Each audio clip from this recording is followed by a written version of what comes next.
பாருங்க. இந்த colour பட்டுப்புடவை colour எவ்வளவு சூப்பரா இருக்கு பாருங்க. கலரு பாக்குறதுக்கு அவ்வளவு அழகா இருக்கு. பார்த்து ரசிக்கத்தான் முடியும், எடுக்கவா முடியும் நம்ம பட்டுப்புடவை. அதுவே இந்த கலர் பாருங்க, பாக்குறதுக்கே ரொம்ப ரொம்ப அழகா இருக்கு. ஆனந்த கலரா அது, வாட்டர் கலர் மாதிரி. இந்த கலர் பாத்தீங்கன்னா சூப்பரா இருக்குது.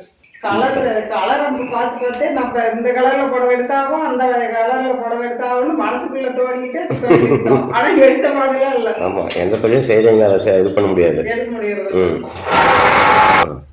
எங்க கல்யாணத்துக்கு எங்க அப்பா பட்டு தறி நெசவாளர். ஆனா எனக்கு பட்டு புடவை இங்க வர எங்க மாமியார் எடுத்து புடவையா. இதுதான் என்னோட கல்யாண புடவை. ஓகே, இதுதான் கல்யாண புடவை.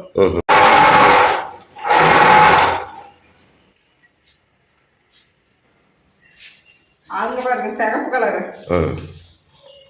வாக்கு சுத்தம் போது பார்த்தா இந்த கலர்கள் எல்லாம் பாக்குறதுக்கு அவ்வளவு சூப்பரா இருக்குது. புடவையா செஞ்சு பார்க்கல இன்னும் நல்லா இருக்கும். பறவை வந்து கிராஸ் கலர் போடுவாங்க, இது வேற கலர். சூப்பரா இருக்கும். இதுக்கும் வேற கலர் நெய்யர் பட்டு வேற பட்டு பட்டு நெஞ்சா அது ஒரு கிராஸ் கலர் மாதிரி. ஓகே ஓகே, பாய் பாய்.